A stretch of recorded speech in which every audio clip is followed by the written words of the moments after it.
Hi, good morning students. I hope you are doing good. So let's do the commands. Okay. Firstly, I would like to tell you that we can increase the font. How can we do it? हम कहीं पर भी इस screen के ऊपर ऊपर जाके यहाँ पे ये देखो 1 मिनट यहाँ पे ऊपर में जाके कर्सर को ले जाके विल मूव टू प्रॉपर्टीज. जैसे ही हम प्रॉपर्टीज पे जाते हैं हम फॉन्ट पे क्लिक करेंगे और जितना भी बड़ा हमें फॉन्ट चाहिए होगा और जो भी फॉन्ट का स्टाइल चाहिए होगा हम यहाँ से चूज कर पाएंगे. ओके ठीक है. सो आई होप अभी आपको दिख रहा है. Yes you are able to see it. ठीक है. यहाँ पे मैं पासवर्ड एंटर करूंगी. जो भी मैंने पासवर्ड सेट किया हुआ होगा नहीं चला. क्यों? क्योंकि मैंने पासवर्ड डाला है गलत as usual. I am very bad with passwords and every time you have to change the setting. I mean font जो है हमेशा बार बार आपको जाके करना पड़ेगा. फॉन्ट पर जाऊंगी. Let's set it 28 24 I guess.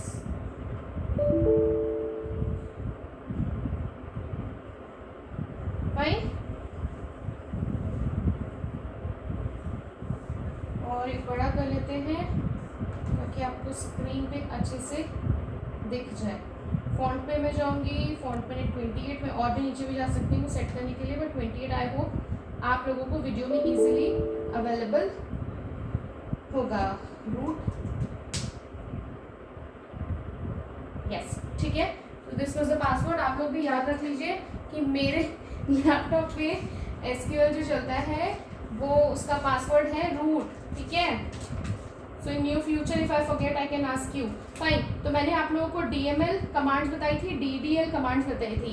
Data manipulation DML are the commands which are use to manipulate. ठीक है. हम डेटा के टेबल करंट टेबल के अंदर कुछ मैनिपुलेशंस करने हो उसके लिए वी यूज डीएमएल. डीएमएल के अंदर we have insert, update, delete and select. So these are the commands which we use to manipulate the table, manipulate the existing table. Then we had DDL. DDL commands, the commands which allow us to perform tasks related to the structure of a table. तो बेटा अभी लिखने की कोई ज़रूरत नहीं है. मैं आप लोगों को प्रॉपर ये नोट्स एक PDF बना रही हूँ. राइटिंग एसक्यूएल के नोट्स. ठीक है. And I will send you as early as possible. जो इम्पोर्टेंट है वो है आप लोगों को कैसे कमांड्स चलानी है. ठीक है. तो मैंने आप लोगों को कल कुछ कमांड्स बता दी थी जैसे कि प्लस DCL. मैंने आपको बताया था ग्रांट एंड रिवोक कुछ परमिशन हमें लेनी होती है उसके लिए. But DCL is not there in our syllabus. So I think we shouldn't waste time and we just go ahead. ठीक है. अब मैंने हम लोगों ने बोला था डेटाबेस हमने कल बनाया था. तो मैंने क्या कहा था show databases semicolon enter. So these are the databases which we created yesterday. So now we have to make changes. We were making changes into a class.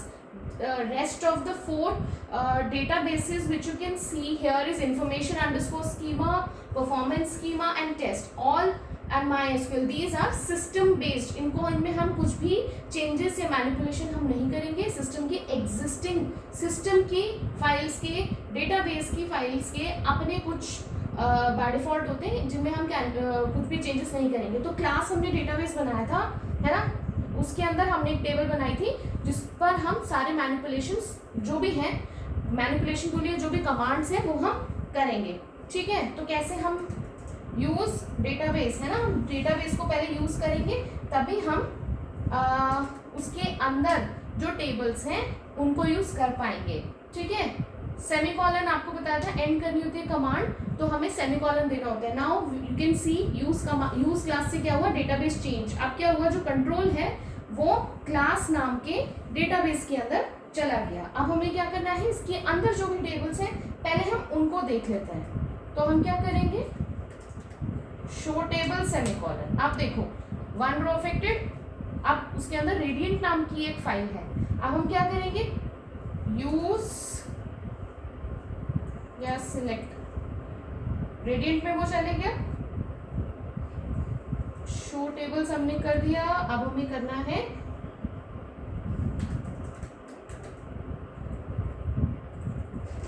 Select all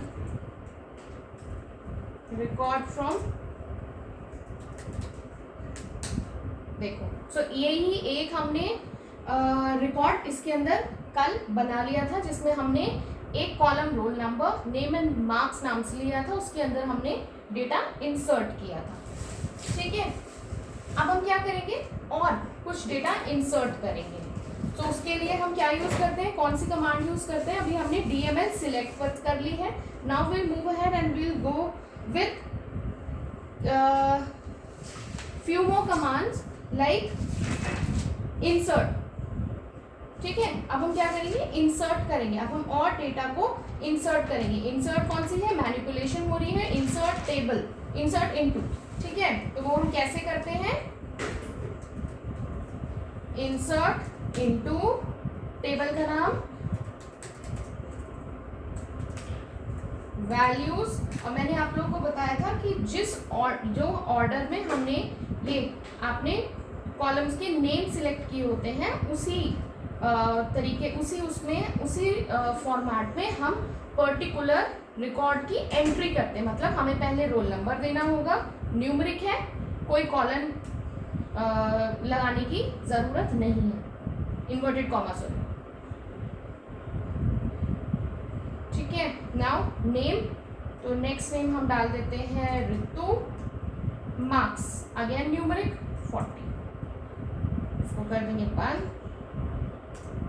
ठीक है, आप कर लो आप अपना सिलेक्ट, दोबारा से सिलेक्ट वाली command, देखो 2 रोज अफेक्टेड, तो हमने 2 डेटा इस तरीके से एंटर कर दिए। तो वन आफ्टर अनदर हम इसी तरीके से अपनी टेबल के अंदर डेटा को डालते जाएंगे। ठीक है, so this is all about the insert command. Now will discuss null. What is null? Inserting null values. If we want to assign null values, ऐसे हो सकता है कि हमें उस बच्चे के मार्क्स नहीं पता हो, या नेम नहीं पता हो, या रोल नंबर नहीं पता हो, जो कि हम बाद में इंसर्ट कर लेंगे, तो उसके लिए हम null यूज कर लेते हैं। ठीक है, जैसे मैंने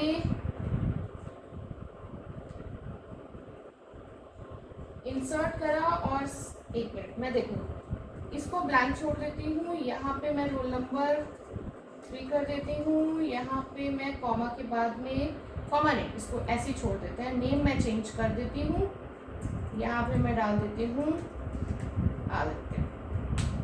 देखो अब वो क्या हमें एरर दे रहा है, column count doesn't match value count at row 1। मतलब कि देखो पहला हमने क्या डाला है, रोल नंबर डाल दिया, नेम डाल दिया, और मार्क्स हमने डाले नहीं, तो वही वो एरर बोल रहा है कि कॉलम के काउंट 1 2 3 कॉलम्स हैं, लेकिन हमने 2 कॉलम्स की ही वैल्यू इंसर्ट की है। तो हम इस केस में क्या कर सकते हैं, अब हमें आदित्य के मार्क्स नहीं पता, तो हम उसको नल, वी कैन राइट नल, नल लिख दो using without using inverted commas. ठीक है, आप शो कर लो सिलेक्ट ऑल रिकॉर्ड्स, ये देखो आई होप आपको समझ में आ गया होगा। लेकिन नल जो है हम उसको इसके अंदर नहीं डालेंगे, इन्वर्टेड कॉमर्स के अंदर नहीं डालेंगे। Fine, next will talk about inserting select command. Now will discuss the select command. मैंने आपको भी बता दिया वैसे सिलेक्ट कमांड, सिलेक्ट जब हमें रिकॉर्ड सिलेक्ट करने होते हैं। अब क्या है, मुझे कुछ पूरा का पूरा रिकॉर्ड नहीं चाहिए, अब मुझे एक ही कॉलम को क्या करना है, सिर्फ एक ही कॉलम के रिकॉर्ड्स देखने हैं। जैसे कि मेरे को यहाँ पे देखने हैं सिलेक्ट ऑल की जगह पे मैं उस पर्टिकुलर कॉलम का नाम लिख दूंगी, और कॉलम का नाम वही होना चाहिए जो आपने टेबल में डाला है। ठीक है, सिलेक्ट, मुझे सिर्फ डेटा देखना है रोल नंबर का, एंटर। ये देखो आप जो बेटा, ये आपको जो टेबल दिख रही है ना, दिस टेबल, ये आपको सिर्फ आपका रिकॉर्ड निकाल के दे रही है। आपकी जो करंट टेबल है उसमें कोई चेंजेस नहीं हो रहे, सिर्फ आपने जो क्वेरी दी है कि सिर्फ मुझे रोल नंबर, रेडियंट के नाम की टेबल के अंदर जो रोल नंबर नाम का कॉलम है, सिर्फ उसका डेटा स्पेसिफाई दिखा दो। तो ये जो है इसमें पूरी टेबल में से इस डेटा को फेच करके ला रही है। इसमें ये आपको इस वाली टेबल में जो आपने टेबल फॉर्म बनाई होती है उसमें कोई चेंजेस नहीं होते। ठीक है, next we will talk about reordering columns. हम जब हमें डेटा को देखना है, मतलब सिलेक्ट, जैसे कि मैंने अभी ये ऊपर कमांड डाली थी सिलेक्ट रोल नंबर, ऐसा हो सकता है कि मेरे को 2 कॉलम्स को देखना है, सिर्फ 2 कॉलम्स के डेटा को देखना है, एक है रोल नंबर, दूसरा नेम, ठीक है। लेकिन मैं चाहती हूँ कि पहले रोल नंबर के पहले मैं नेम वाला कॉलम देखूँ का डेटा देखूँ और फिर रोल नंबर का देखूँ। तो जैसे हमने वैल्यू जब हम इंसर्ट करते हैं तो हमें इस चीज का ध्यान रखना पड़ता है कि जो हमने नंबर ऑफ कॉलम्स डाले और जो नेम ऑफ कॉलम्स डाले हैं दैट शुड मैच। जब हमने इंसर्ट, मतलब कि ऐसा नहीं है कि मैं पहले नेम दे दूं फिर मैं रोल नंबर का डेटा दे दूं फिर मैं मार्क्स का दे दूं, वो एरर दे देगा। क्यों? क्योंकि डेटा टाइप मैच नहीं होगा। यहाँ पे क्या मैं आपको बोलना चाह रही हूँ कि मुझे सिर्फ डेटा को देखना है, मतलब मैं चाहती हूँ कि पहले नेम स्पेसिफाई हो और उसके बाद रोल नंबर स्पेसिफाई हो, ठीक है। तो उस केस में मैं रीऑर्डरिंग, मतलब कि मैं इस तरीके से दे सकती हूँ। बट देखो यहाँ पे क्या है, हमारे टेबल में रोल नंबर पहले है देन नेम है, बट मैं क्या चाह रही हूँ, मैं चाह रही हूँ जो रिकॉर्ड इस टेबल से फेच होकर आए उसमें नेम पहले दिखे and then the roll number. तो उसके लिए आई पुट दिस कमांड, मैं ये वाली क्वेरी इस तरीके से दूंगी, select name comma and the name of another column from table name. मैं इसको कर दूंगी एंटर, देखो है ना। आप ये चाह रहे हो कि नेम हमें तो देखना है कि मैम जो बोल रहे हैं क्या वो सही बोल रहे हैं, कि ऐसा तो नहीं है हमारे एक्सिस्टिंग टेबल में कुछ भी चेंजेस हो गए हो। तो select all records from gradient कर लो, देखो कोई चेंजेस है नहीं है ना, कोई चेंजेस है मेरे टेबल में, कोई भी चेंजेस नहीं हो रहे। Fine. So the next command will discuss where clause. Okay, अब मैं आप लोगों को, अभी तक तो मैंने कमांड बताई, अब मैं आपको एक वेरी इंपॉर्टेंट क्लॉज के बारे में बताती हूँ, दैट इज वेयर क्लॉज। बेटा क्लॉज क्या होते हैं? जब हम कंडीशन देते हैं। What are clauses? Clauses are condition. जब हम कंडीशन दे रहे हैं, जैसे मैंने आप लोगों को बोला कि मुझे उन सब बच्चों के नाम बताओ आपकी टेबल में से जिनके मार्क्स लेस देन 40, जिनके मार्क्स 40 हो, या जिनके मार्क्स, हाँ अब या 40 ले लीजिए, बिटवीन हम आगे करेंगे, जिनके मार्क्स 40 हो, ठीक है। सो उस केस में हमें वेयर क्लॉज को यूज करना पड़ता है। तो हम कैसे करेंगे बेटा? This is very very important. आप देखिए, select all record from table आएगा, टेबल का नाम, वेयर मार्क्स ग्रेटर देन 40, ठीक है। मतलब इसका मतलब क्या हुआ कि उन सिलेक्ट ऑल, अब ऑल, ये this is star, this is all, इसका मतलब वो सब के नाम रेडियंट नाम की टेबल से लेके जहां वेयर कंडीशन जिनके मार्क्स जो है ग्रेटर देन 40 हो। आप देखिएगा क्या आपको दिखाई देगा, ठीक है। अब क्या हुआ? ग्रेटर देन, सिर्फ 40 से ज्यादा, तो 40 को वो नहीं लेगा, तो रोल नंबर 1। अब क्या है, मुझे सिर्फ उन बच्चों का नाम चाहिए जिनके मार्क्स ग्रेटर देन 40 हो, तो मैं यहाँ पे उसका कॉलम का नाम दे दूंगी ऑल की जगह, select name from radiant where marks is greater than 40। I hope आपको ये चीज क्लियर हो गई होगी।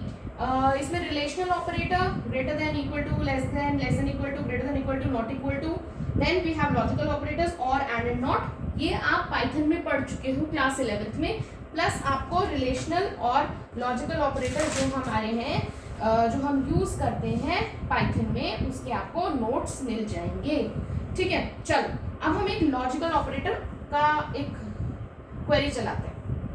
अब मैं यहाँ पे देती हूँ सिलेक्ट नेम फ्रॉम टेबल का नाम, where roll number, roll underscore number equals to 1। देखो अब यहाँ पे हम उसको एंड, साथ में दोनों ही हम यूज कर देते हैं। एंड मतलब क्या कि उन सबका, देखिए बेटा टेबल का ध्यान रखिए, उन सिलेक्ट नेम फ्रॉम, उन बच्चों का नाम मुझे बताए रेडियंट टेबल से जिनका रोल नंबर 1 हो और मार्क्स, यहाँ पे मार्क्स जो है, मार्क्स में जो भी आपको कंडीशन देनी, मार्क्स इक्वल्स टू कर लेते हैं, greater than, marks greater than equals to, मतलब 40 भी हो और 40 से ज्यादा भी हो, सो एक मिनट टेबल भी मैं आप लोगों को दिखा देती हूँ सो दैट आपको इजी रहे। ठीक है, अब देखो यहाँ पे उन बच्चों का नाम मुझे बता दें जिन जिनका भी रोल नंबर 1 हो और मतलब साथ में एंड किस लिए होता है कि दोनों ही कंडीशन ट्रू होंगी तो वो रिजल्ट देगा, है ना। और अगर मैं इसमें डाल देती हूँ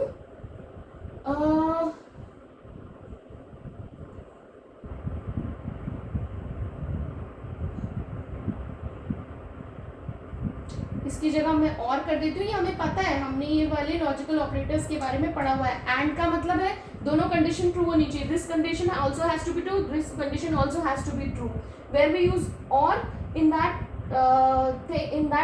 वे दिस एंड दिस, इन दोनों कंडीशन में से कोई एक भी ट्रू होगी वो हमें आंसर दे देगा।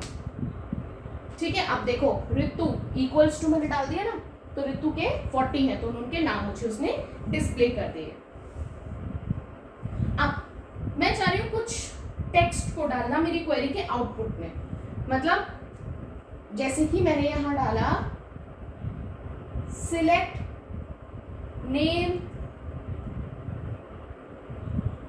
ऑफ मैं चाह रही हूँ डालना, तो लेकिन ये याद रखिएगा कोट्स में, बेटा ये तो हम पाइथन में पढ़ चुके हैं कि कोट्स में देना होता है हमें कुछ भी स्ट्रिंग को। सिलेक्ट नेम ऑफ, एक और डाल देते हैं स्टूडेंट्स फ्रॉम, मतलब कि कुछ भी नहीं है, बस हमें ये देखो। अब उसने क्या किया, मैंने ऑफ स्टूडेंट डाला तो उसने क्या करा, नेम के साथ में मुझे गिनी ऑफ स्टूडेंट, ऋतु ऑफ स्टूडेंट, दैट्स इट। सिर्फ हमें टेक्स्ट को ऐड करना होता है, लेकिन ये जो भी हम चेंजेस देख रहे हैं ना ये हमारी टेबल में कोई चेंजेस नहीं होते। ठीक है, टेबल में कोई चेंजेस नहीं होते। स्केलर एक्सप्रेशन की बात करते हैं, मतलब मैं चाह रही हूं कि अगर ऋतु के जो मार्क्स है वो 40 की जगह -10 करना चाहूँ, देखना चाहूँ कि क्या आउटपुट आएगा एक तरीके से, तो उसके लिए हम यूज करते हैं स्केलर ऑपरेशन। जैसे इसी में चेंजेस करते हैं सो दैट हमें चीजें समझ में आने लगी। बच्चे ये बहुत इजी है, कुछ भी इसमें टिपिकल नहीं होता, बट बात इतनी सी है कि आप जब तक ये क्वेरीज को चलाकर नहीं देखोगे आपको बहुत भयंकर हुआ ये चीजें लगने लगेगी। उन सब बच्चों के नाम और मार्क्स, आई होप यही है ना, मार्क्स ही है ना, हाँ मार्क्स दे मुझे रेडियंट से, और मार्क्स -10 कर दो। ठीक है, फ्रॉम रेडियंट में क्लॉज नहीं लगाऊंगी।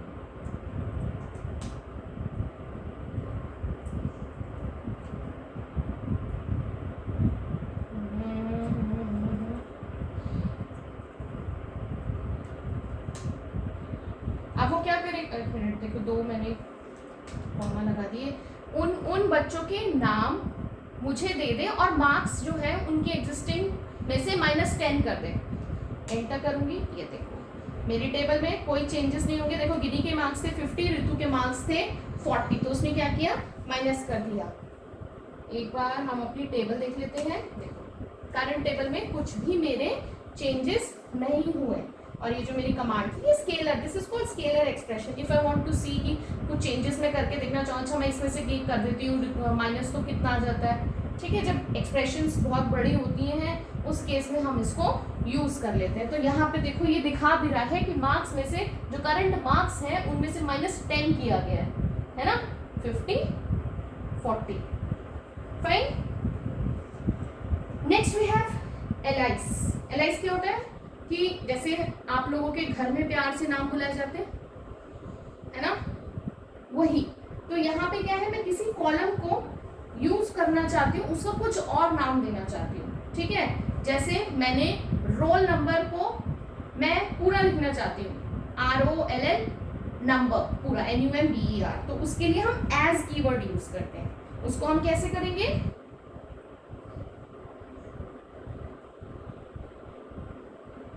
सिलेक्ट नेम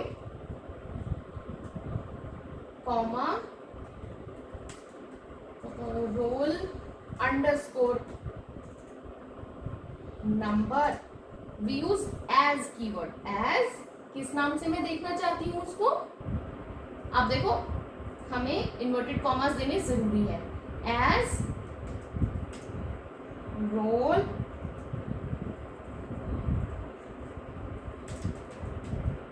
इन्वर्टेड कॉमा को, सिंगल इन्वर्टेड कॉमा को कर दूंगी क्लोज। अब देखो फ्रॉम रेडियंट, कंडीशन देना चाहो तो दे दो, नहीं चाहो तो नहीं दो। ठीक है, देखो चेंज हो गया। नेम या ROLL अंडरस्कोर नम NO था, यहाँ पे मैंने क्या करा एज रोल नंबर। टेबल में कोई चेंजेस नहीं होंगे, इस बात का हमेशा याद रखना। चाहो तो अपनी एग्जिस्टिंग टेबल को देख। ठीक है, now will talk about distant. Distant क्या होता है? डिस्टेंट होता है अगर आपकी टेबल के अंदर कोई भी रिडंडेंट डेटा होता है। रिडंडेंट मतलब रिपीटेशन होती है, बट हमारे इसमें कुछ दिखाएगा नहीं क्योंकि हमारी टेबल में कुछ भी रिपीटेशन नहीं है। तो हम क्या कर लेंगे, वी यूज इंसर्ट कमांड और एक रिपीट कुछ ना कुछ डालेंगे। इंसर्ट इनटू दिस आदित्य, नहीं आदित्य की जगह पे मैं डाल देती हूँ ऋतु। रोल नंबर को मैं कर देती हूँ 4, मार्क्स में डाल देती हूँ 60। इंसर्ट हो गया। ठीक है, अब देखो ऋतु 2 बार रिपीट हो रहा है, तो डिस्टेंट एक कीवर्ड हम यूज करते हैं जिससे हम जो रिपीटेशन होती है सिर्फ उसको हटा देते हैं। मतलब टेबल में नहीं, सिर्फ अपने जब हम रिकॉर्ड्स देखते हैं तो उसके लिए क्या करेंगे, सिलेक्ट डिस्टेंट उस कॉलम का नाम जिसमें वो रिपीटेशन हम नहीं चाहते टेबल की, और देन द टेबल नेम। कैसे, सिलेक्ट DISTINT डिस्टेंट। डिस्टेंट की स्पेलिंग गलत लिखोगे तो नहीं चलेगा। कॉलम का नाम, नेम फ्रॉम रेडियंट। ठीक है, देखो ऋतु उसने एक ही बार दिखाया जबकि हमारी टेबल में 2 टाइम्स है। आप इसमें कोई क्वेरी देना चाहो, where marks greater than equals to 40।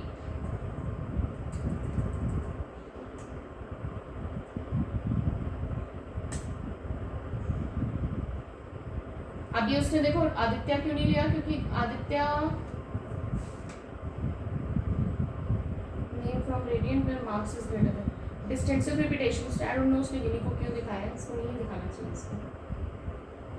अच्छा, मार्क्स की वजह से दिखाया ना, कंडीशन उसने ली ना, मार्क्स इसके 50 मार्क्स है ना। अगर मैं यहाँ पे डाल दूँ ग्रेटर देन इक्वल्स टू 60, तो देखो सिर्फ ऋतु दिखाया उसने। ये कंडीशन यहाँ पे इसलिए ली थी क्योंकि गिनी के जो मार्क्स हैं वो greater than equals to, greater than है ना, ज्यादा है ना 40 से 50 मार्क्स, इसलिए उसने गिनी को भी ले लिया था। लेकिन मुझे सिर्फ उन डिस्टेंट, सिर्फ उनका एक ही बार दिखाए नाम जिन जिन के भी मार्क्स 60 से ज्यादा है। ठीक है, तो ऋतु 2 टाइम्स है हमारी टेबल में।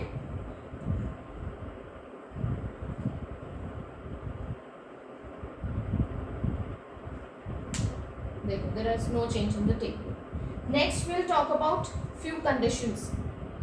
कल कराओगे क्योंकि ज़्यादा हो रहा है between, yes, हम अब कंडीशंस जो है कि हम किस तरीके से कंडीशंस देते हैं, रेंज देते हैं।